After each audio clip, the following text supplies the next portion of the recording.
mal Guimarães foi declarada Cidade Europeia do Desporto para 2013, pensámos logo em deixar memória do que foi, fazendo um bocadinho uma retrospectiva do que foi o desporto desde os primórdios até aos dias de hoje.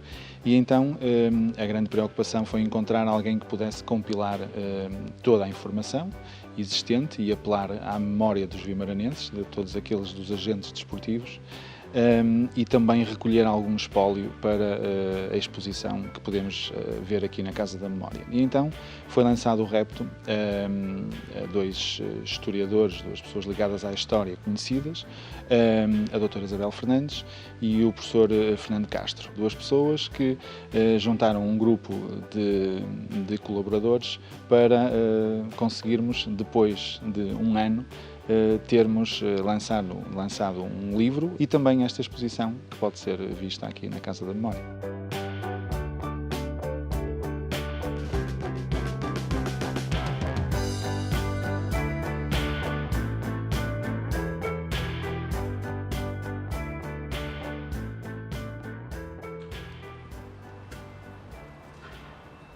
Guimarães, podemos dizer que desde há muitos séculos atrás que demonstra um orgulho muito grande nas suas raízes, não é? São o berço da nacionalidade, aqui nasceu Afonso Henriques, ninguém diga que se atreva a dizer que não nasceu aqui, e também nas suas associações, portanto, tudo aquilo a que se dedicam, dedicam-se de corpo e alma. E o associativismo, quer seja um associativismo recreativo, cultural ou desportivo, teve sempre, ao longo dos tempos, uma força muito grande. E quando surgiu o desporto, acresceu, algumas destas associações já existiam, mas depois ganharam esta vertente também do desporto. Nós começamos a pesquisa por volta de 1870, mas efetivamente até ao início do século XX não há praticamente nada. Há notícias sobre prática de alguma coisa ligada mais à ginástica, esgrima, alguma atividade esportiva ligada aos militares, havia alguma coisa, mas muito pouco, e só de facto a partir de 1900, mais precisamente 1910, a segunda década do século XX, é que começa a haver já alguma atividade esportiva, fundamentalmente o futebol e também o ciclismo, são as duas grandes modalidades que aparecem nessa altura, e o tiro. Havia bastante gente, havia muitas reações nos jornais contra a prática de desporto. Por exemplo, o futebol, jogava-se o futebol em frente ao cemitério e até havia muitos protestos, porque isso causava bastante transtorno, as pessoas queriam ir ao cemitério, viam os miúdos a jogar a bola e, portanto, à beira do cemitério. Havia esse aspecto. No ciclismo também havia reações, porque às vezes havia um ciclista que atropelava um miúdo na rua ou uma senhora de idade que ia atravessar a rua e, portanto, havia alguns incidentes que criavam alguma reação contra. Mas, no entanto, havia também uma componente importante da sociedade, isto lendo, obviamente, nos jornais, avaliado pelo que está nos jornais, que eram favoráveis à introdução do desporto e que se queixavam até de Guimarães estar atrasado em relação a outras cidades. O futebol é realmente a primeira modalidade a aparecer, só mais tarde é que surgem as outras modalidades coletivas. Nomeadamente o hóquei em patins é a segunda modalidade a surgir, no início dos anos 50, durou relativamente pouco em Guimarães, durou menos de uma década, continuou a praticar-se nas taipas e também em Vizela, que já não é Guimarães, na altura ainda era, e só mais tarde, isto é, no final dos anos 50, é que começam a surgir equipas de voleibol, de handball, de basquetebol também a praticar com regularidade. No livro nós tivemos o cuidado de colocar os nomes de todos aqueles que foram entrevistados, porque o desporto, como o professor Fernando Castro disse, é muito século XX e, portanto, fomos ouvindo também os intervenientes a nível das associações, do CAR, dirigentes destas modalidades, portanto, foi porque a história faz-se muito não só do que está escrito nos jornais, mas do que estas pessoas nos contaram.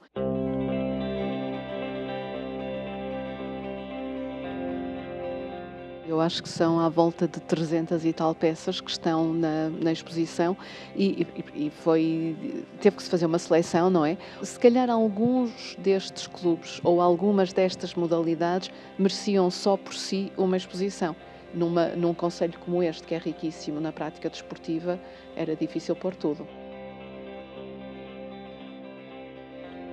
O princípio orientador foi criar uma imagem contemporânea porque a exposição remete para a história, portanto remete para o passado, e a ideia era a exposição, de certa forma, afastar-se disso e ter uma imagem contemporânea. Todo o Minho tem imensas estações e as estações fazem parte da nossa imagem, das nossas vivências. Aquilo que nós fizemos foi, no fundo, criar estações e cada estação visita ou um clube, ou uma modalidade, ou um atleta. E, portanto, remetemos isto para uma imagem de contemporaneidade, uma linguagem de metro, mas, no fundo, aquilo que nós queremos é que sejam estações do conhecimento. O que é importante é as pessoas perderem tempo, como dizes, ou ganharem tempo, a saírem em cada estação e conhecerem aquilo que nós temos para lhes mostrar. Penso que quem vem visitar não tem essa noção, mas de facto foram muitos dias, muitas horas, semanas mesmo, não é? Começou-se a organizar toda a informação em julho, não é? Começou-se a recolher peças, a fazer toda a catalogação de todas essas peças, para que depois as coisas sejam operacionais e sejam fáceis de organizar e de colocar no terreno. De facto, é uma exposição muito grande, são 2 grandes áreas, não é? São 2 grandes salas, com um tempo muito curto de montagem e só com uma equipa que saiu daqui no dia da inauguração às 8 da manhã. A inauguração foi depois às 6h30, às 8 estavam a entrar as senhoras da limpeza e a serem dados os últimos retoques.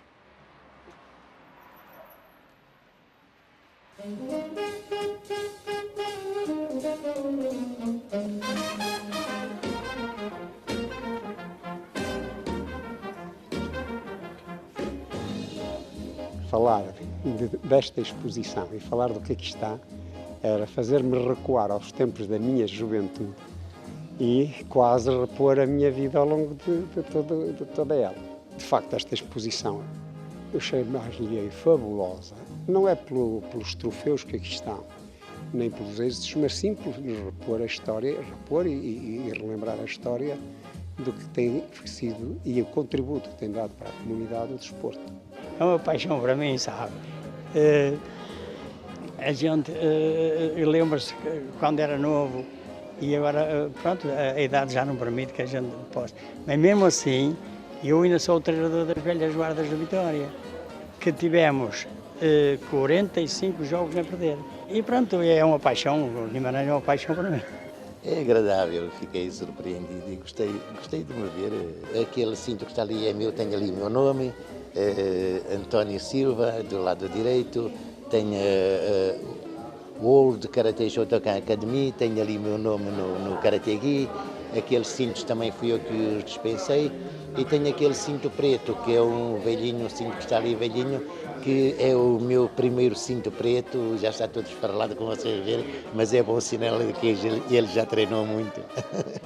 É muito importante também para os jovens verem que, de facto, as pessoas normalmente estão habituadas a ver na televisão os ídolos e esquecem-se que muitas destas modalidades começaram há mais de 100 anos e que chegaram ao ponto que estão hoje porque houve um trabalho de milhares de pessoas por trás, não é? E aqui a nível de desporto em Guimarães, seguramente são mesmo milhares de pessoas que praticaram desporto e que estão ligadas ao desporto. É vir conhecer a história do desporto em Guimarães, trazer os filhos, trazer os netos, contar a história, mostrar se participaram, alguns têm aqui a fotografia, poder mostrar como foi há uns anos atrás e como é hoje, não é?